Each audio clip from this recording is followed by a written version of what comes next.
Dans cette vidéo, nous abordons les principes de prise en charge des lésions des nerfs périphériques. La présentation a été réalisée par le Dr Bassel-Ottet, sous ma direction. Aujourd'hui, nous allons aborder le thème des nerfs périphériques hors plexus, leur physiopathologie et démystifier leur prise en charge. Commençons par quelques chiffres clés. Il s'agit d'une atteinte rare, touchant 17 personnes environ pour 100 000 tous les ans, majoritairement des hommes jeunes, et qui affecte principalement le membre supérieur. Elles sont alors présentes dans 3% de ces blessures. Elles surviennent souvent lors des AVP, des accidents de travail, sans oublier les atteintes iatrogéniques, péropératoires par exemple. Ces lésions peuvent être de type compression, contusion, section, traction, avulsion ou encore brûlure. Elles sont fort heureusement de plus en plus accessibles à un traitement, notamment grâce aux progrès médicaux et chirurgicaux et surtout grâce à la régénération et la repousse nerveuse, spécifique au système nerveux périphérique contrairement au système nerveux central. Les mécanismes de régénération sont de mieux en mieux expliqués et montrent l'importance des cellules de soutien comme les cellules de Schwann. Petit rappel sur les principaux composants d'un nerf périphérique. L'épinèvre est la couche la plus externe, composée de tissu conjonctif dense avec une fonction de protection et de soutien. Le périnèvre est une autre couche de tissu conjonctif qui entoure chaque faisceau des fibres nerveuses. Les fascicules, contenant des groupes d'axones, et l'endonèvre, qui est la couche la plus interne ou profonde du tissu conjonctif, comprise dans un nerf périphérique. Elle forme une couche interstitielle autour de chaque fibre. Elle contient des capillaires, des mastocytes, des cellules de Schwann ou encore des fibroblastes. Et enfin, l'axone ou fibre nerveuse, prolongement du neurone. Bien entendu, il ne faut pas tout simplement assimiler un nerf à un câble électrique. C'est une structure vivante, assurant une fonction de conduction avec une vascularisation particulière, des fascicules spécifiques et une structure plexiforme en 3D. Le système de vascularisation des nerfs périphériques est connu sous le nom de vasa nervorum. Il est séparé en deux réseaux, extrinsèques et intrinsèques. Les vaisseaux du pédicule campagnolo-nerf alimentent le réseau vasculaire plexique externe au niveau de l'épinèvre. Ce système vasculaire se poursuit très bien au niveau du périnèvre et dans l'endonèvre. Il occupe ainsi un rôle primordial dans la régénération nerveuse et la transmission du signal nerveux. Les réseaux externes et internes s'anastomosent entre eux, permettant au sang de diffuser à travers les différentes couches nerveuses. Petit rappel sur la dégénérescence valérienne et la régénération nerveuse. La dégénérescence commence dès 48 heures après une lésion. À 2 semaines, le neurone présente une chromatolyse, la myéline est désintégrée par les macrophages. Au bout de 3 semaines, le muscle est déjà atrophique, mais les cellules de Schwann commencent à proliférer et s'aligner, préparant la régénérescence de la fibre nerveuse. À 3 mois, l'axone est régénéré et continue. Cette schématisation est évidemment théorique et est réservée à un certain type de lésion.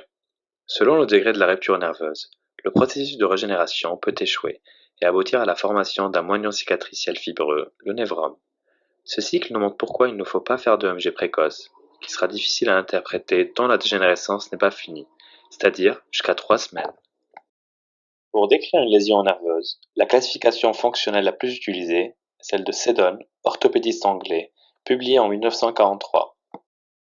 La neurapraxie, la forme la moins sévère de lésion nerveuse, est faite d'une interruption temporaire de la conduction de l'influx nerveux sans perte de continuité axonale. L'endonèvre, le périnèvre et l'épinèvre sont intacts. L'axonotmésis implique une perte de la continuité relative de l'axone et de son enveloppe de myéline, mais le squelette des tissus conjonctifs est préservé, comme les cellules de Schwann, l'épinèvre et le périnèvre. Et enfin, le neurotmésis, la lésion la plus sévère. La fibre axonale est blessée et se surajoute une solution de continuité des tissus de soutien du nerf. En 1951, Sunderland a démembré la classification de Seddon en 5 degrés lésionnels. Toujours en premier, la neurapraxie, stade 2, l'axonotmésis. Les lésions de 3e, 4e et 5e degré de Sunderland correspondent au neurotmésis de Seddon. Donc au stade 3, interruption de la fibre axonale et de l'endonèvre avec un respect de l'intégrité de l'épinèvre et du périnèvre. Le stade 4, où seul l'épinèvre reste intact. Et pour finir, le stade 5, avec une interruption totale. Voici une illustration plus claire de cette classification. On peut constater que les dégâts tissulaires sont corrélés au pronostic. Ainsi, pour une neuropraxie, on peut espérer une récupération complète. Pour un axonotmésis, la récupération sera plutôt partielle. Et enfin, pour un neurotmésis ou interruption totale, on ne peut espérer aucune récupération spontanée. Examen complémentaire de référence pour documenter et caractériser une lésion nerveuse est le NMG, examen fonctionnel. La première partie de l'examen consiste à mesurer les vitesses de conduction des nerfs, en stimulant les fibres myélinisées et mesurant la transmission du signal d'un point à un autre. La deuxième partie, la détection, étudie le fonctionnement des muscles sans émettre de courant électrique et donc détecte l'activité au niveau de la jonction neuromusculaire. On enregistre les muscles au repos, puis lors d'un effort de contraction. On peut ainsi déterminer si le muscle fonctionne normalement ou s'il existe une altération du fait d'une souffrance du nerf dont il dépend, atteinte neurogène, ou encore si c'est le muscle lui-même qui est malade, atteinte myogène. Donc, comment raisonner devant un patient avec un déficit nerveux périphérique en orthopédie? Cet algorithme n'a pas pour but de répondre à toutes les situations, mais plutôt de mettre un cadre global pour diriger la prise en charge. Dans le cas d'une lésion traumatique, il faut évaluer la lésion et distinguer une section nette d'une perte de substance nerveuse. Dans le cas d'une perte de substance nerveuse, la réparation relèverait d'une prise en charge spécialisée, pouvant faire appel à une greffe nerveuse, réalisée entre 2 semaines et 9 mois. Ce chapitre ne sera pas détaillé dans ce topo. En cas d'une section nette sans perte de substance, il faut réaliser une réparation primitive du nerf par suture directe précoce. Après cette réparation, le patient est revu à 3 mois pour une réévaluation clinique. Un EMG de référence peut être réalisé à 3 semaines. En cas d'évolution favorable, il pourra être suivi en consultation. Si l'évolution est défavorable, un EMG sera nécessaire à la recherche des signes électriques d'une régénération nerveuse. En cas de signe de bon pronostic, il est possible de poursuivre la surveillance en attendant une amélioration clinique. Au contraire, si l'EMG est de mauvais pronostic, il conviendrait de réfléchir selon le contexte à une réparation secondaire par construction nerveuse, et tout geste devrait être programmé avant le 9e mois. En cas de découverte d'un déficit neurologique sans cause identifiée, c'est-à-dire qui n'a pas été objectivé en préopératoire ou péropératoire, ces patients seront surveillés dans un premier temps à la recherche d'une amélioration clinique. Si c'est le cas, la surveillance sera maintenue. Mais en cas d'évolution défavorable ou absence de récupération, il faut réaliser un EMG et imagerie du nerf par échographie ou IRM. Et si l'EMG réalisé à 3 mois montre des signes en faveur d'une repousse nerveuse, la surveillance peut être poursuivie. Dans le cas contraire, le traitement de ces patients passera par l'exploration chirurgicale, plus ou moins une éventuelle reconstruction. Donc à distance, certains patients seront consolidés avec une récupération clinique satisfaisante. Mais en cas de persistance des symptômes, il faut réaliser une exploration chirurgicale avec évaluation fonctionnelle péropératoire à la recherche d'une altération de la transmission nerveuse. L'exploration peut être en faveur d'un névrome et dans ce cas-là, on peut proposer une excision greffe nerveuse. Sinon, en l'absence de névrome, il est possible de neurolyser le nerf. Un des messages clés de cette présentation: évaluer les patients au plus tard à 3 mois, avec examen clinique, examen morphologique par échographie ou IRM et un examen fonctionnel par ENMG. Après précision du diagnostic et du pronostic, une prise en charge thérapeutique doit être proposée avant le 9e mois. Un petit rappel de la classification MRC qui nous permet d'évaluer la récupération sensitive et motrice. M0, absence de contraction visible. M1, contraction visible sans mouvement du membre. M2, mouvement insuffisant pour vaincre la pesanteur. M3, mouvement permettant de vaincre la pesanteur. M4, mouvement possible contre pesanteur et contre résistance. Enfin M5, force musculaire normale.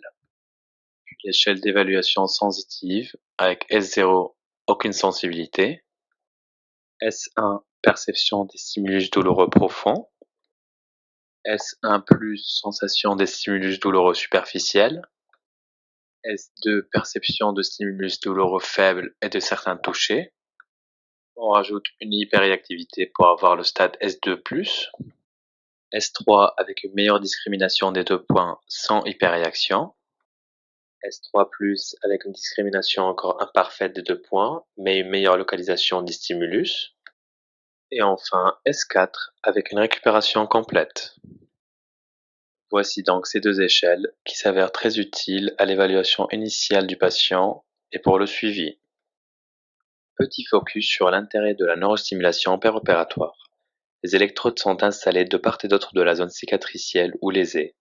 Lorsqu'elle est réalisée précocement après un traumatisme nerveux, elle apporte des informations concernant le pronostic, selon l'amplitude des potentiels d'action détectés.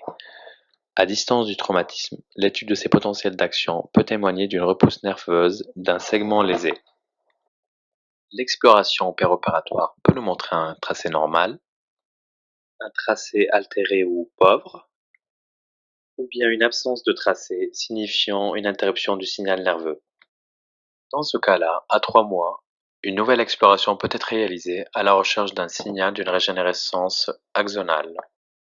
En l'absence de signes de récupération, le traitement passera par la résection du névrome jusqu'en zone saine, suivie d'une reconstruction. Comme dans la plupart des pathologies, nous retrouvons des facteurs prédictifs pouvant influencer la régénération nerveuse et modifier nos indications thérapeutiques. L'âge, et ce dès qu'il est supérieur à 30 ans, puisque les capacités régénératives sont déjà altérées. Les gros délabrements, la présence de corps étrangers, les lésions vasculaires associées avec ischémie locale et la tension excessive sur les sutures. Une mauvaise réparation ou un temps de réparation tardif, surtout supérieur à 6 mois, est toujours parmi les facteurs de mauvais pronostic, la dégénérescence rétrograde, un niveau proximal de la lésion, la perte de la plasticité cérébrale, une perte de substance étendue supérieure à 12 cm. Donc pour résumer, il s'agit surtout d'une atteinte du jeune adulte accidenté avec lésion du membre supérieur. Selon le type de lésion, nous avons deux scénarios thérapeutiques, la réparation primaire ou la reconstruction secondaire. Au 3e mois, il est impératif d'avoir un diagnostic afin d'élaborer la stratégie thérapeutique. 4 options de régénération, les autogreffes, les allogreffes décellularisées, les chambres de régénération et les anastomoses. Merci d'avoir vu cette vidéo. Vous pouvez continuer de suivre l'actualité scientifique de notre département en vous abonnant à notre chaîne Autorev Stream. Merci et à bientôt.